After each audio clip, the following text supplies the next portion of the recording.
피플인사이드, 오늘은 문승현 광주과학기술원 총장과 함께합니다. 안녕하십니까? 안녕하십니까? 네, 먼저 우리 시청자 여러분께 새해 인사 한 말씀 부탁드리겠습니다. 네. 시청자 여러분, 정유년 새해가 밝았습니다. 올해 여러분의 가정과 직장에 행복과 행운이 가득하시기를 바라겠습니다. 올해는 정치적 상황 또는 경제적인 상황이 매우 어렵습니다. 그러나 어려울 때일수록 우리는 항상 단합해서 이 모든 것들을 극복했습니다. 저와 지스트도 과학기술을 통해 지역의 경제를 극복하는 데 동참하겠습니다. 네. 광주의 주요 산업 중 하나인 친환경 자동차 사업에 지스트도 힘쓰고 있는 걸로 알고 있는데요. 네. 이번 연도가 시작이라고 봐야 될 것 같습니다. 네. 앞으로 전망 어떻게 보시나요? 네. 100여 년 동안 가솔린 엔진과 디젤 엔진을 중심으로 그 내연기관 자동차가 우리 생활을 굉장히 편리하게 만들었습니다. 그런데 최근 이산화탄소 배출과 미세먼지 배출로 환경 문제가 굉장히 심각해지고 있습니다. 그래서 세계적으로 자동차 시장이 친환경 자동차로 급격하게 전환되고 있습니다. 광주는 50년 전통의 그 자동차 산업을 유지해야 하고 앞으로 더 자동차 산업을 확대하기 위해서는 친환경 자동차로 전환하는 것이 반드시 필요합니다. 네. 그러기 위해서 우리가 많은 그 준비를 해야 되는데 특히 전기 자동차와 수소 연료 자동차가 대표적인 그 친환경차로서 우리가 좀 준비해야 될 내용이라고 생각합니다. 네, 지난해 광주와 중국 칭화대가 친환경 자동차 산업 포럼을 가졌습니다. 여기서 위원장도 맡으셨는데요. 네. 구체적으로 어떤 포럼인가요? 칭화대는 아시다시피 그 중국의 이공계 대학에서 최고의 명문 대학입니다. 그래서 이번에 그 칭화대의 그 자동차 전문 그 교수님들이 한국에 오셨고 또 중국의 자동차 산업을 리드하는 그 기업의 대표들이 동시에 참석했습니다. 이분들과 함께 국내 자동차 산업 관계자들이 함께 자리를 했습니다. 그래서 친환경 자동차의 기술 동향과 또 미래 시장에 관한 정보를 교환을 했습니다. 제가 이 포럼의 추진위원장을 맡았지만 사실 저보다도 윤장현 시장을 비롯한 광주시의 관계자 여러분들 또 호남대를 비롯한 여러 대학 관계자들 또 현대자동차를 비롯한 여러 그 산업 그 관련자들이 많은 수고를 하셨습니다. 네. 광주가 이렇게 친환경 자동차 사업에 국제 연대에도 시동을 걸고 있는데요. 하지만 실리를 잘 따져보지 않는다면 이름뿐인 연대가 될 수도 있을 것 같습니다. 어떤 방향으로 가야 될까요? 네. 그 점은 이제 포럼을 개최하기 전부터 저희가 고민을 했습니다.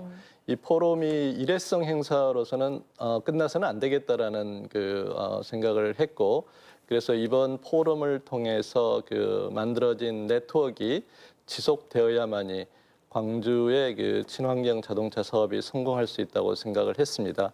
그래서 행사 중에 그 중국 측 참석자와 앞으로 그 지속적인 연대를 갖는 문제를 저희가 그 협의를 했고 또 윤정희 시장님은 지난주 이미 그 중국의 그 전기자동차 포럼에 참석을 하셨고 또 저도 상반기 중에 중국의 칭화대를 방문해서 이러한 포럼의 그 후속으로 우리가 지속적인 연대를 갖는 것을 계속 논의를 하려고 합니다. 네. 네, 좀 화제를 바꿔서요.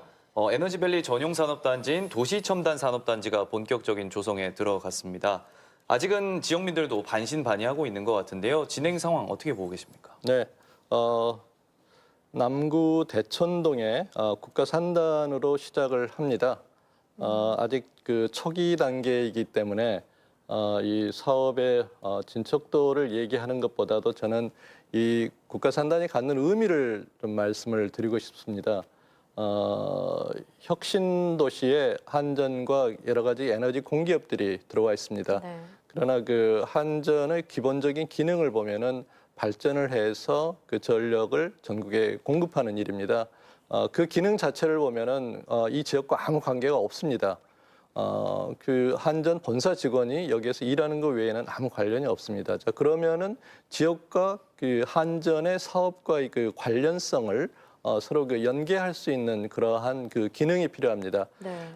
그 국가 산단은 전기연구원, 그다음에 이제 기초 과학 지원 연구원, 또 LS 한전 이런 여러 산학연 그 기관들이 들어와서 한전의 사업과 그 지역 그 경제 활동과의 그 파이프라인 역할을 합니다.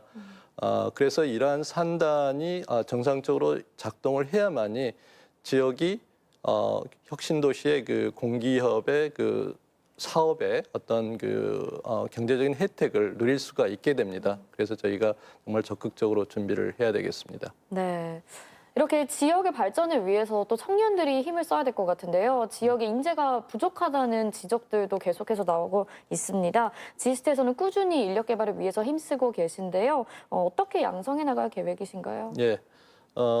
이런 그 미래 친환경 자동차나 에너지 신산업들은 그 기존에 저희가 연구하고 교육했던 분야와 조금 다른 분야들입니다. 그래서 기존의 우리 교육 연구 제도를 그 새로운 분야에 맞도록 우리가 전환하는 노력을 많이 하고 있습니다. 네. 그러나 그것들은 시간도 걸리고 또 효율성이 낮기 때문에 새로운 조직을 만들어서 이러한 그 인재 양성을 하려고 합니다. 그래서 저희 지스트 같으면은 이제 융합 기술원을 만들어서 그런 에너지, 자동차, 문화기술 이러한 그 새로운 분야의 인력을 양성하는데 최선을 다하고 있습니다. 네, 다른 이야기를 해볼 텐데요. 지역 대학들이 기초과학을 등한시하고 있다는 지적과 우려가 있습니다. 이 부분에 대해서 어떻게 생각하시나요? 이제 최근에 이제 경제 개발과 관련된 그 응용 기술을 많이 연구를 하고 있는데 사실은 기초 기술이 우수해야만이 세계 최고 산업 기술이 나올 수가 있습니다. 다만 기초 기술도 매우 다양하기 때문에 우리가 어떤 그 특별한 문제를 해결하는 그런 어떤 중요한 기초 기술에 그 집중적인 노력이 필요하다고 생각을 합니다. 또 그 기초 기술도 과거와 달리 개인이 해결할 수 있는 문제는 많지 않습니다. 많은 연구자들이 협업을 해서 또 많은 기관들이 공동으로 노력을 해야만이 달성할 수 있는 기초 기술들이 많습니다. 저희 지역에는 그 기초과학연구원 IBS의 그 사업단이 5개가 원래 배정이 됐었는데 현재 1개밖에 운영하지 못하고 있습니다. 앞으로 이러한 그 기초과학의 중요 사업단을 우리가 빨리 유치해서 그 지역의 기초과학도 육성하는 것이 필요하다고 생각을 합니다. 네. 또 지스트의 그 특허 기술들을 중소기업으로 이전시킬 때 약간의 온도차도 느껴지실 것 같습니다. 네. 어떻게 느끼고 계시고 또 어떻게 해결하실 계획이신지 말씀해 주시죠. 네. 대학의 교수님들이 연구실에서 하는 연구는 일차적으로 학문적인 관심으로 시작하는 연구들이 많습니다. 그러다 보니까 산업에 실질적으로 그 적용되기가 어려운 면이 있습니다. 그러나 이제 이러한 기술들이 산업이나 특히 중소기업에 적용될 수 있도록 실용화 기술을 많이 지원을 하고 있습니다. 네. 그리고 또 그 중소기업들이 가지고 있는 어떤 애로점들을 우리가 도와주기 위해서 기술 자문도 하고 있고 또 그 중소기업의 문제를 우리가 반대로 학교로 가지고 와서 그 연구실에서 연구를 해서 다시 그 중소기업의 그 해답을 이렇게 전해드리는 그런 여러 가지 그 사업들을 하고 있습니다. 특히 저희 학교 같으면은 패밀리 기업을 지정을 해서 그런 그 기업과의 대화를 지속적으로 유지하고 있습니다. 네. 그러면 항상 그들의 문제점을 저희가 신속하게 파악하고 해결하는 그런 노력들을 하고 있습니다. 네. 또 총장님의 임기가 이제 절반 정도 지났습니다. 지스트는 어떤 계획을 가지고 있나요? 지스트의 임무는 항상 변함이 없습니다. 우수한 인재를 양성하는 것인데요. 다만 그 과거와 다른 그 인재 사항이 필요합니다. 그 대표적인 것이 융합 인재입니다. 융합 인재는 그 변화하는 사회에 적응할 수 있어야 되고 여러 분야의 그 원리를 이해하고 또 그것을 좀 통합할 수 있는 그런 그 역량이 있어야 됩니다. 그래서 이런 그 융합 인재들을 저희가 지속적으로 육성하려고 하고 또 그동안에 그 지역에 있는 대학으로서 그 지역 기업들과의 그런 소통 또 그 기술과 인적 네트워크를 이용한 더 그 깊은 좀 소통을 유지하려고 생각을 하고 있습니다. 네, 지역 인재들도 많이 발굴이 되고 또 소통하는 것이 됐으면 좋겠는데요. 끝으로 빠르게 변하고 있는 4차 산업혁명 시대 속에서 광주가 어떤 방향으로 나아갈지에 대해서 좀 견해가 있으시다면 말씀해 주시죠. 예. 4차 산업혁명은 디지털 혁명이고 또 그 정보 기술의 경제 산업화입니다. 이것은 이제 인공지능과 컴퓨터가 새로운 기술을 만들 뿐만 아니라 그러한 기술이 새로운 부를 창출하는 것입니다. 우리가 잘 아시다시피 실리콘밸리 또는 뭐 미국의 구글이나 마이크로소프트 같은 그런 이제 뭐 거대한 회사를 우리가 잘 알고 있고 또는 그 뭐 항공기를 만들고 항공기 엔진을 만드는 GE 같은 그런 하드웨어 기업들이 지금은 이제 하드웨어 소프트웨어 연합하는 그런 그 회사로 성격이 바뀌고 있습니다.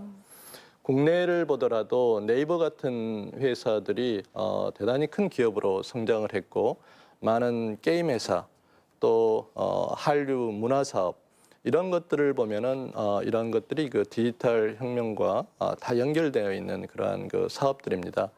그러면은 광주도 이러한 사업들을 그 준비하기 위해서는 당연히 그런 어떤 그 디지털에 관한 인프라를 그 구축을 하는 것이 저는 그 필요하다고 생각을 합니다. 그래서 앞으로도 그 이런 그 하드웨어 위주의 그런 사업을 이런 그 디지털과 정보 위주의 그런 사업으로 빨리 전환하는 것이 필요하다고 생각합니다. 네, 오늘 말씀은 여기까지 듣겠습니다. 고맙습니다. 고맙습니다. 감사합니다.